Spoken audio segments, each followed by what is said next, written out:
আসসালামু আলাইকুম। আজকে আপনাদের টিভিএস রাইডার সম্পর্কে কিছু আলোচনা করব। আপনারা দেখতে থাকুন। আমি আসলে মূলত এই টিভিএস রাইডার বাইকটি চালাচ্ছি 125 সিসির।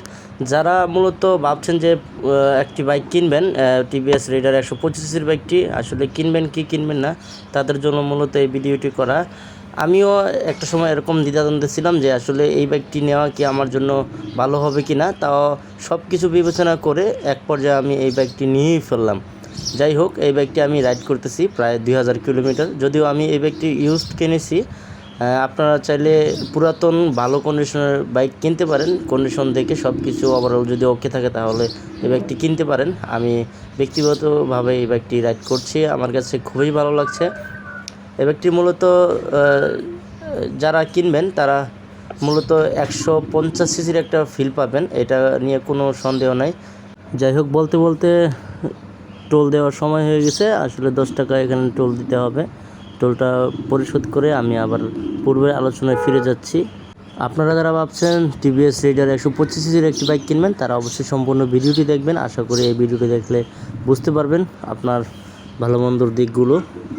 যাই হোক, আমি যা বলতেছিলাম, এই বাইকের কিছু ভালো এবং খারাপ দিক আমি তুলে ধরার চেষ্টা করব।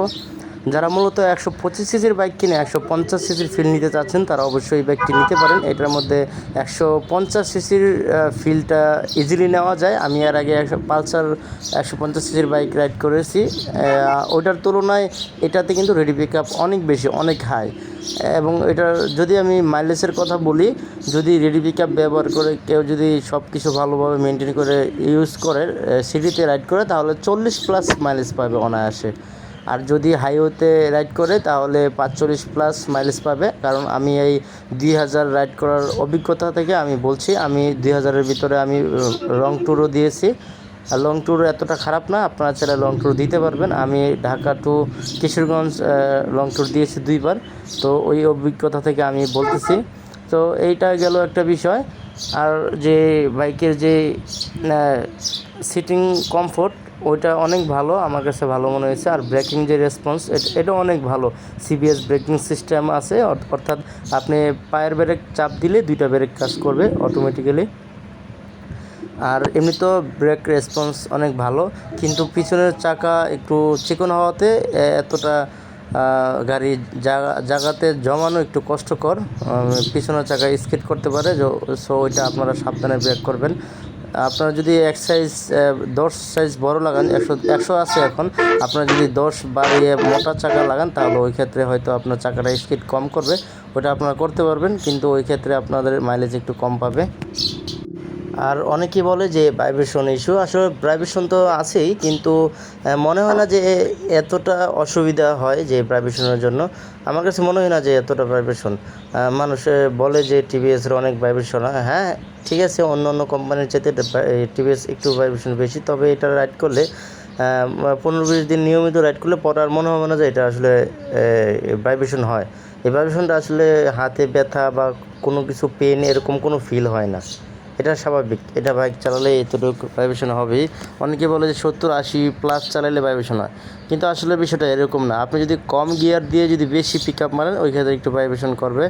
আমি দেখছি অনেক, আমি 70-80-90+, 100+ও চালাইছি, আমার কাছে ওরকম ভাইব্রেশন মনে হয় না। সো এটা একটা কমন ইস্যু। এটা নিয়ে এটা মেজর ইস্যু না, এটা আপনারা এটা হালকাভাবে নিতে পারেন। এই হলো বিষয়।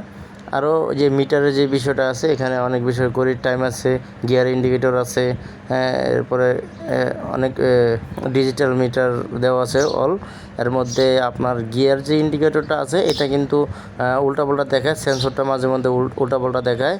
এটা আপনারা বুঝতে পারবেন, যারা টিভিএস রাইডার ইউজার আছেন তারা অবশ্যই জানেন গিয়ার ইন্ডিকেটরটা কিন্তু প্রায় সময় উল্টাপাল্টা দেখায়।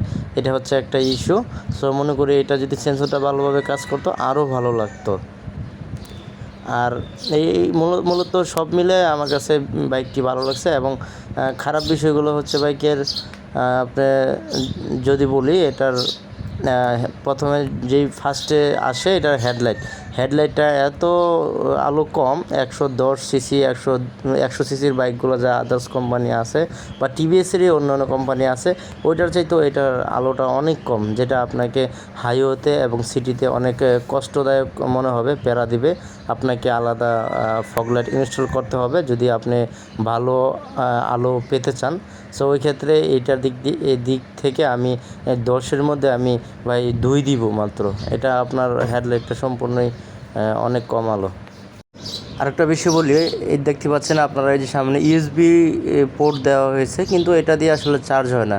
অন্যরা অনেকে বলে যে চার্জ হয়, কিন্তু আমি এটা দিয়ে ট্রাই করে দেখেছি, চার্জ হয় না। যদিও এটা সবসময় দরকার হয় না, তবে মাঝে মধ্যে রোডে থাকলে যারা রাইড শেয়ার করেন বা বিভিন্ন লং ট্যুর দেন তাদের অনেক সময় দরকার হতে পারে। তো এই ক্ষেত্রে এটা যদি পারফেক্টভাবে চার্জ হয় সেটা কিন্তু অনেক উপকারে আসে।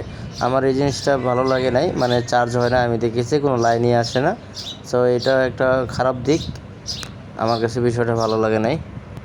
এই বাইকের বিল্ড কোয়ালিটিটা আমার কাছে এতটা ভালো লাগে নাই। কিছুদিন গেলে আসলে প্লাস্টিকের রঙটা উঠে যাওয়ার মতো অবস্থা হয় এবং পিছনের প্লাস্টিকের কোয়ালিটিটা অনেক খারাপ।